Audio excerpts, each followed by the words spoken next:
Hello, my name is Victor Mulas. Hi, I'm Hallie Applebaum. And we work at the World Bank, and there we have two goals. The first one is to reduce poverty, and the second one is to increase shared prosperity. Now, those are very big goals and very difficult, so how do you try to achieve them?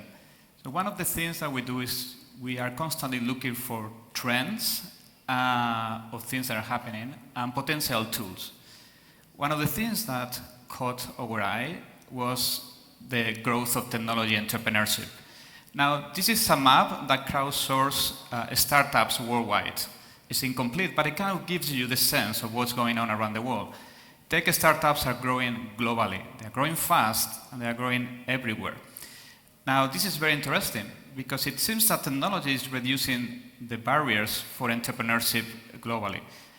Today, we are seeing that someone in Nairobi or in Cali has similar opportunities to be an entrepreneur as someone in New York. Now, having a trend that provides growth globally is not enough. Is this trend having an impact for economic growth or employment creation? Well, to look at that, we went to New York. And we went to New York because it is one of the ecosystems that has grown the most in the last 10 years. It went from being anecdotal to being the second largest ecosystem, tech startup ecosystem in the world. So we look at employment, and this is our data from New York. And there are two interesting facts that we found in New York, the startup ecosystem creating employment. The first one is that startups create some kind of employment. In New York, it was 58,000 employments, which is 1% of the job employment population. But the interesting thing is that startups create disruption, transform markets. So for instance, a startup that does financial services impact the market of financial services, and financial companies start to hire coders and other kind of people to respond to that. In New York, that effect is 10 times. For every employment in startups, you have 10 more indirect employment. The second fact that is very interesting for us is almost 50% of those employments requires skills below bachelor's degree. Now, this is very important if we try to work in developing countries, because not all the population have the luxury to have high skills. So the question is, can this be applied to cities like this? Because this is not New York. And we asked this question to ourselves, and we decided to take the challenge. So to do that, we went to Colombia. And in Colombia, we work in 3 cities, Cali, Barranquilla, and Manizales. And we started to test whether we could create technology startups and ecosystems of technology startups from scratch.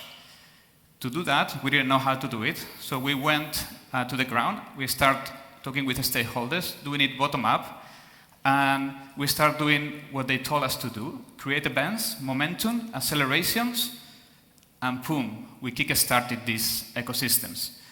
Now, the question we had after we did this is, was this just a one-time success? Is this just chance, or can this be a scale-up?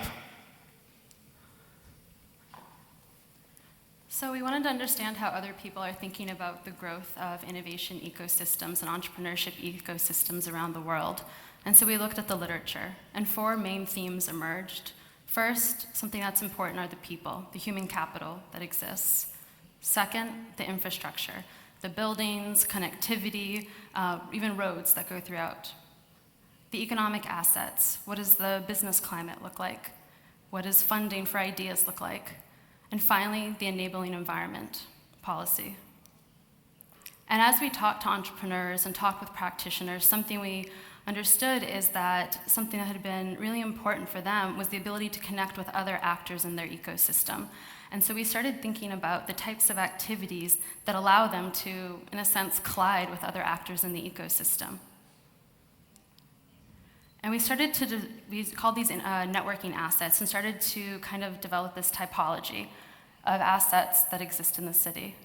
So community building events. These could be meetups that entrepreneurs go to meet one another, skills training events. This could be boot camps for learning to code.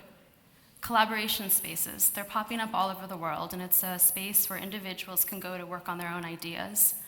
And networks of mentors, where they can get information about funding, information about how you present your ideas. And so as we looked at the assets that had been identified in the literature, we thought something that was missing was something that described how individuals in cities or in other spaces connect with each other, and how we can think about creating events and programs that allow them to take advantage of these resources that exist in a better way.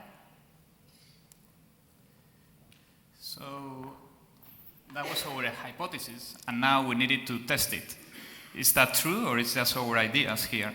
So to test the hypothesis, we went back to New York for the reasons we said before. It was the largest growing ecosystem, and it has a very, very connected ecosystem. So the first thing we wanted to see is, well, if you want to measure networking assets, first you need to measure the network, and there is no data about that.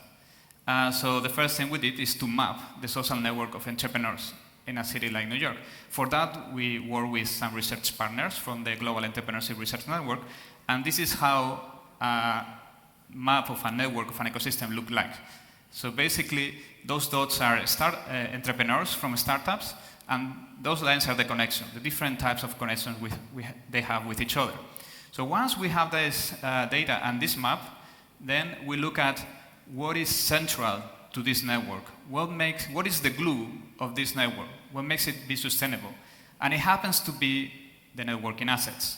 So we validated that they are central to the ecosystem and sustain these networks. Now, there is the second thing that we found, that those social networks are important for success of startups. Those startups that are more connected are more successful in raising funds and making it out of and not failing, making it out as a business. So here you have two very important facts that have implications, particularly for the work we do. Now, when you think about how do you help governments to develop this kind of ecosystems, you think about policy and which policies you can apply here. Traditional policies have been looking at the four elements that Hallie commented before.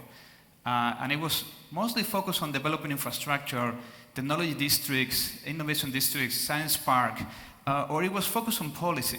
But it was missing the soft infrastructure, the networking assets, the events, the collaboration, the place where you have these people connecting with each other. So for us, we decided to change the way we do business with entrepreneurs. And we decided to focus on doing activities in this soft infrastructure side. So in closing, these are 3 ways that we've been implementing this in a project in Lebanon. This is an innovation competition that took place where entrepreneurs in Beirut had an opportunity to participate in a competition where they had access to mentors and had access to coaching to think about how do you present your business plan, how do you improve the way you pitch. And this was also an opportunity for them to meet other entrepreneurs and connect with those mentors. This was part of Open Innovation Week, and here we have someone who's an engineer at Google talking about web development. And so this is hosted in an innovation space in Beirut, inviting different entrepreneurs to come together to learn from these courses. And finally, this is Tech for Kids. This is an event where we brought kids 12 years old from public schools and private schools in Beirut, together with teachers, and parents joined as well, to think about how you can use technology and innovation in the classroom to think about the way that you teach and think about how it can be a tool for creativity, problem solving, and collaboration. And what's interesting here is how can this shift the way that they think so that they see themselves as makers, as creators? So these are just examples of how we change the way we work, focusing on the events. And this last picture basically tells us why we are doing that.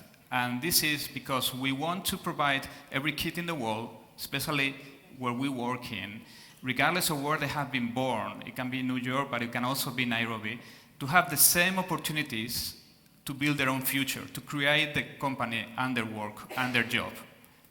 And that's all. Thank you very much.